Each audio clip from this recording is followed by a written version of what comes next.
For adventurous young backpackers, Tofo on Mozambique's spectacular coast is a must-visit destination.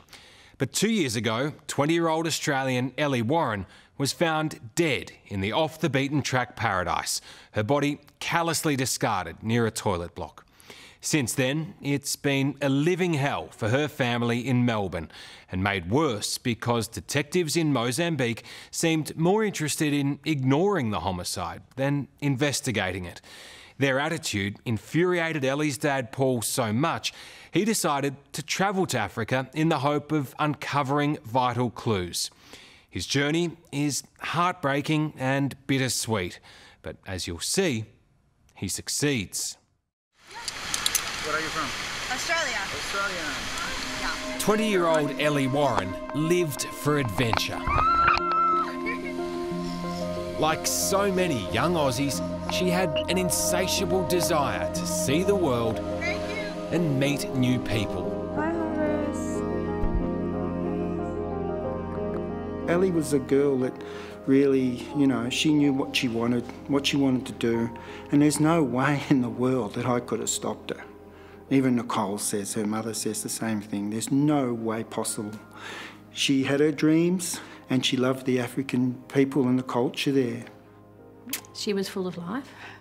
She was always happy, always on the go. There was never enough hours in the day to get Ellys to get all the things done that she wanted.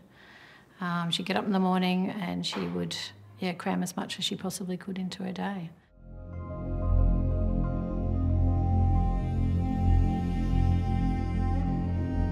But when Elly set off on her latest trip to Mozambique in 2016, her divorced parents, Paul and Nicole, could never have imagined it would be her last. Devastated family and friends have paid tribute to a Mordialloc woman killed while travelling in Mozambique.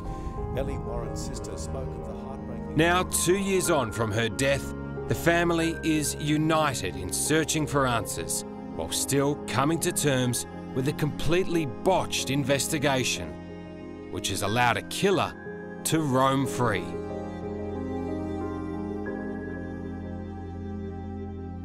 We're dealing with people that don't care. As far as I'm concerned, they're not doing anything over there. It's ridiculous. It must be infuriating as well. Well, it's frustrating too. It's more frustrating than anything else that nothing's being done.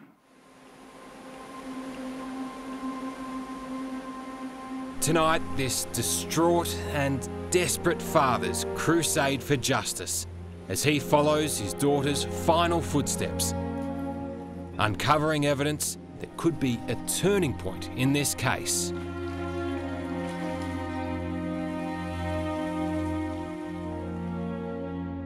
If you want to get something done, you've got to do it yourself.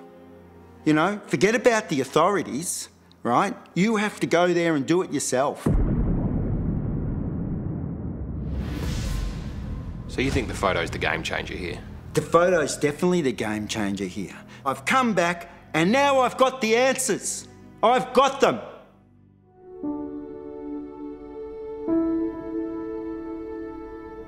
I'm sitting in a tree with a sloth. In 2016, Elly spent 6 weeks working and diving for a marine conservation group, Africa Underwater, in the picturesque backpacker hotspot of Tofo in Mozambique. How was she enjoying it? She was loving it. Yeah, she was loving it. And when she first saw her first whale shark, that sort of made it all worthwhile for her.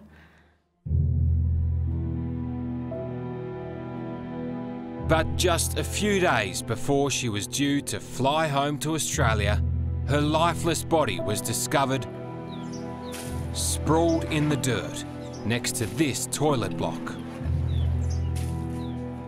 I got a phone call from my other daughter, Christy, and she was hysterical over the phone. And then she settled down and she actually said, Elly's been murdered overseas. And, oh, God.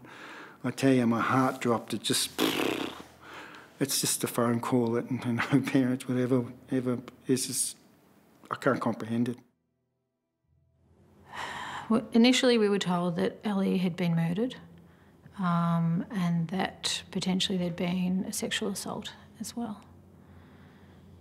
So again, from a mother's point of view, very difficult to accept, not knowing who, how or why. It's hard enough to get your head around your daughter being killed overseas, but when you hear murder and sexual assault, how do you even begin to process that? Yeah. I don't think we have really. I think because we don't have answers to a lot of questions, it makes it hard to, there's really no closure for us.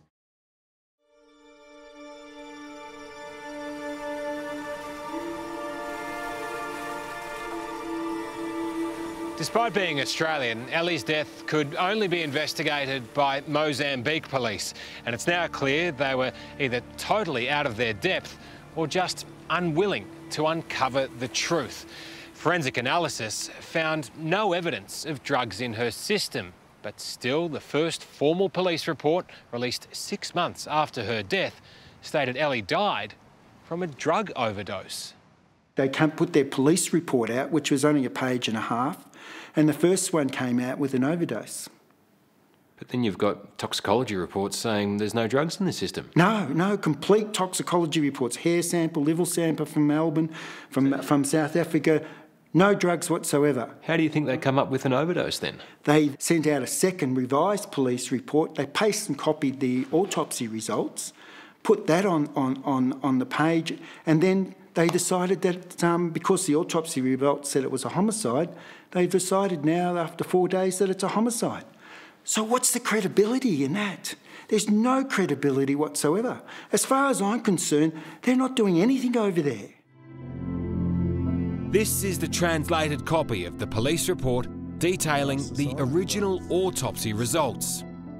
Mechanical asphyxiation, the introduction of sand content, the obstruction of the superior and inferior respiratory airways by sand, direct suffocation that is being treated as a homicide.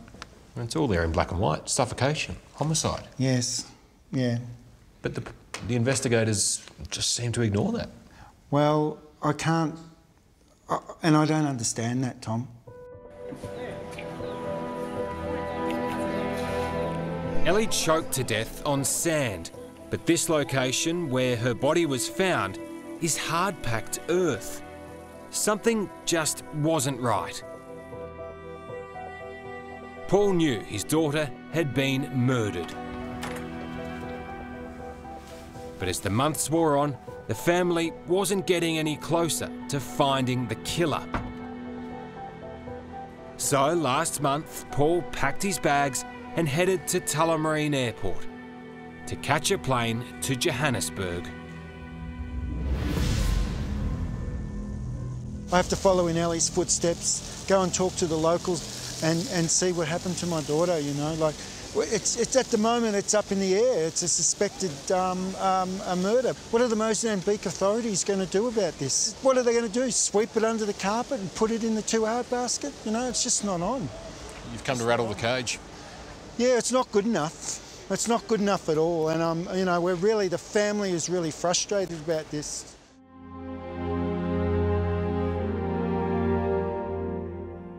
Are you glad Paul's going over there to get some answers? Yes, I am. I was a little concerned and worried about, I suppose, his safety, but also what information he might be able to get. We were hopeful that the Mozambique authorities would have collected all the information, interviewed people, had samples and all of that, but really it appears that they haven't. So if Paul can uncover something that they haven't, that's got to be a benefit to the case, yes.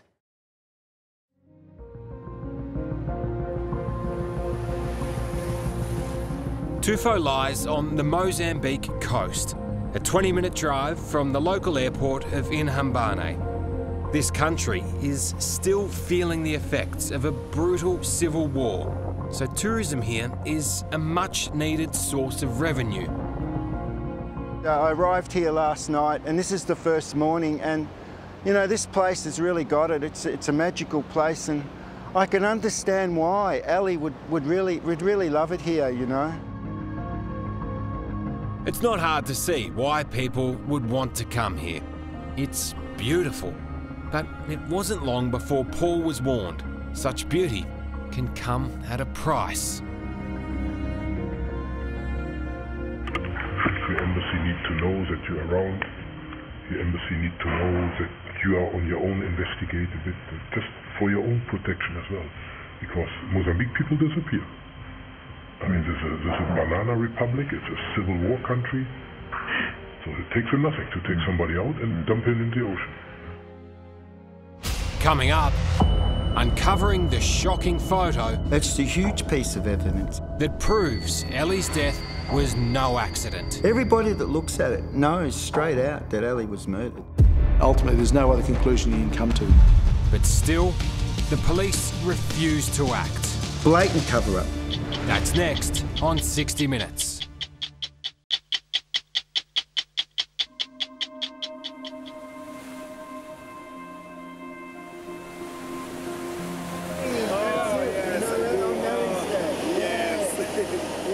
Paul Warren has come to Tofo, Mozambique to investigate his daughter's death here in 2016.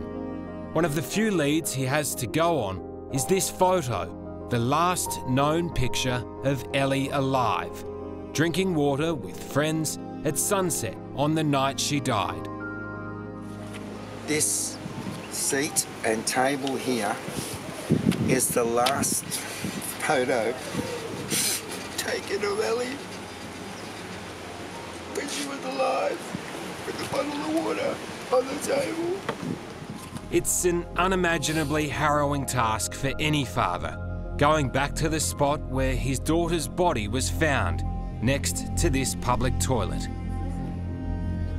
Throughout the small town, he puts up posters pleading for information. And within just 24 hours, he uncovers what local police haven't found in 2 years.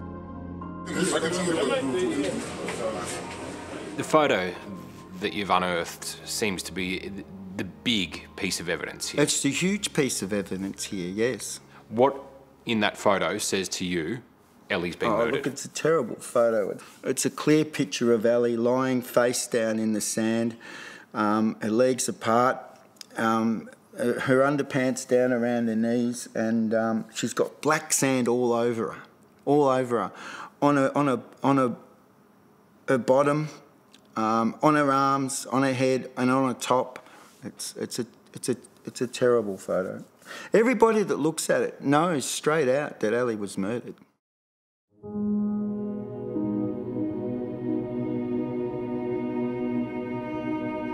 The photo that he's uncovered in Mozambique, which he purchased from their phone, they had copies of it. First of all, the Mozambique police authorities didn't have that photograph, yet Paul was offered it to him, you know, walking down the street at a small price. Just goes to show, I think, that there hasn't been too much of an investigation done. It's difficult to accept because you can see that she certainly struggled. Does it kind of sum up just how awful this whole process is for you guys, that you have to travel halfway around the world and pay a stranger for a photo of his dead daughter? Yeah, and I think that's the thing, realising in Australia this would never happen. I mean, a full investigation would be done.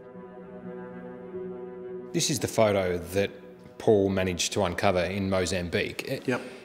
How much does that say to you?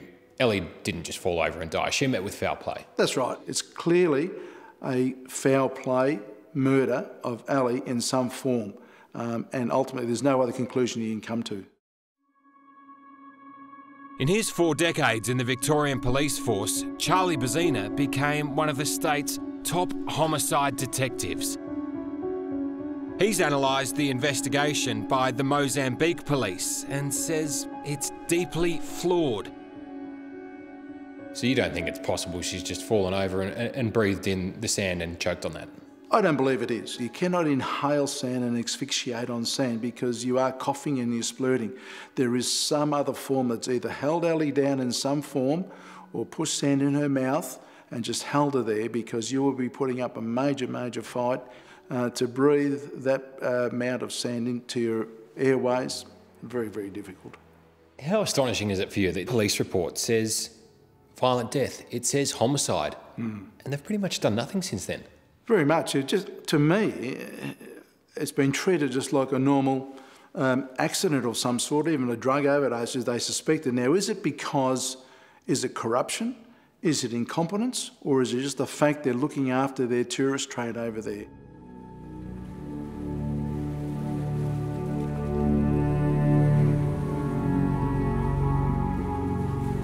Now, this is a photo of Elly taken by the fisherman. Very first person who got there. This woman was the first person to identify Elly. The conversation was recorded by Paul on an undercover camera, and we've blurred faces to protect identities. She's shocked by the photo because when she saw Elly around an hour after that picture was taken, she wasn't lying flat on the ground, but in a completely different position. She was like Muslim prayer. Yeah, I remember you saying that. Like I say, I didn't go over. So she wasn't like that? No, she was in Muslim prayer position. That's how she was found. So she was repositioned. Yep. She was in a Muslim prayer position. She was like this. Yeah. They both said that Elly was in a Muslim prayer position.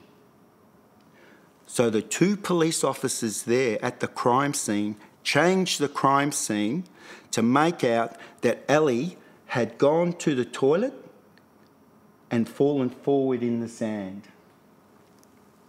There's no question about it. They are the facts, right? They changed the crime scene, those two police officers. It's a blatant cover-up. Blatant cover-up. Blatant cover-up from the Tofo police. Now, you know what? Until I got there, right, they all thought, everybody thought there was drugs involved, it was alcohol. Elly had passed out in the sand from going to the toilet. They had no idea. The crime investigation, the top crime investigation person, didn't even have that photo of Elly lying flat on the mat. I gave it to them.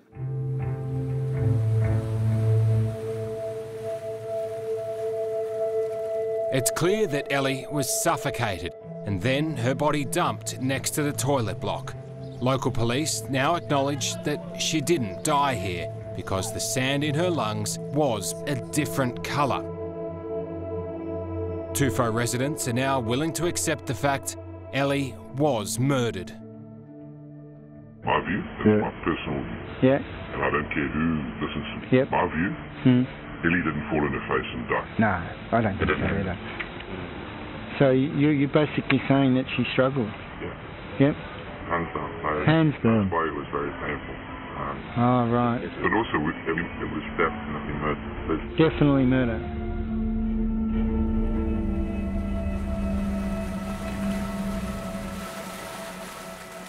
There are a number of key questions that are still unanswered. First, if Elly was murdered, then why? At this stage, no one knows. Certainly, there were no signs of sexual assault in the autopsy, so perhaps Elly saw something she shouldn't have, or maybe this was a robbery gone wrong. But the other big question in this case is why haven't the police in Mozambique taken this death seriously? Is it a case of them wanting to protect the reputation of the town's lucrative tourism sector?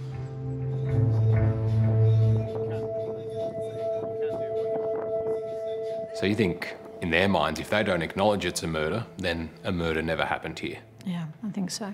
There's a lot of crime that goes on there that's not reported about. And so, yeah, I do think that they're trying to just hope it just goes away. With time, it'll go away and no one will ask, you know, too many more questions.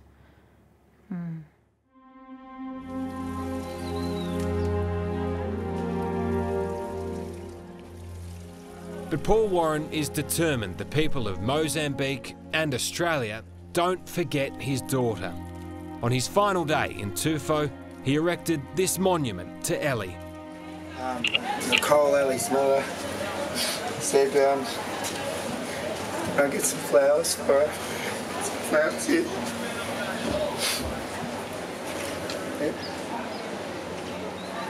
And David, Elly's stepfather, wanted me to put fly ice in deep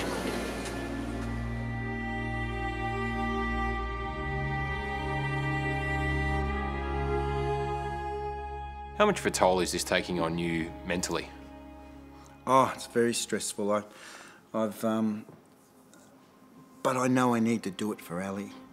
I have to protect her dignity here. And it's just devastating that, you know, to know that I should have been there earlier. I should have been there earlier. You know, it's just devastating, you know, that my little girl. Yes, they've done this to her.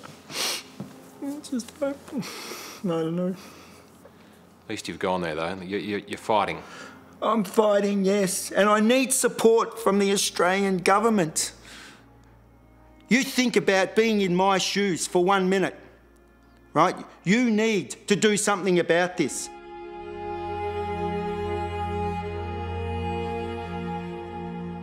Who does the buck actually stop with on this? Who can get this investigation to the next level? Well, basically, it's all about invite. The federal police have been assisting Paul and Ellie's mum in relation to this and been open in what they can do, but it's certainly by invite. You cannot just go into another country and say, we'll do our own investigation, or can we come in as observers? So it's a matter of, can any pressure be put on politically by our politicians here back onto their government? That's the only answer that I can see. So to the police in Mozambique, you'd say, if you've got nothing to hide, invite some Australian investigators over and see what they can unearth. Absolutely, for their own credibility. What are you hiding? Even it's not too late now for them to throw the whole books open and say, federal police officers, please come over and you can review what we've got and tell us where we could go. There is no time limit on murders. There is no time limit on losing a loved one. It's my first thought every morning and my last thought every evening, and everything in between. And I think sometimes as time goes on, it gets harder, and perhaps because, I mean, I miss her every day, but knowing that there is someone responsible for her murder out there, and nothing's, you know, enough is not really being done to try and find them.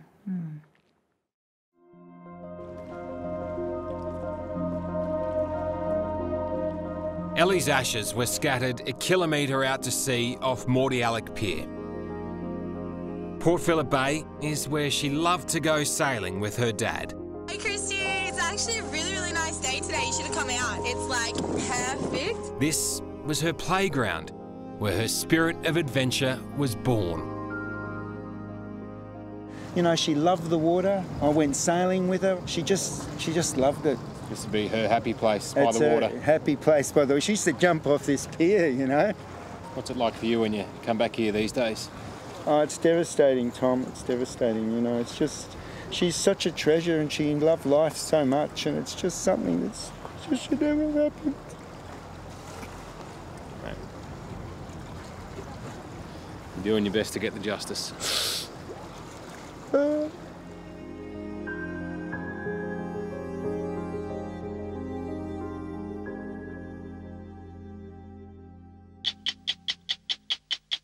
Hello, I'm Tom Steinfort. Thanks for watching. To keep up with the latest from 60 Minutes Australia, make sure you subscribe to our channel. You can also download the 9Now app for full episodes and other exclusive 60 Minutes content.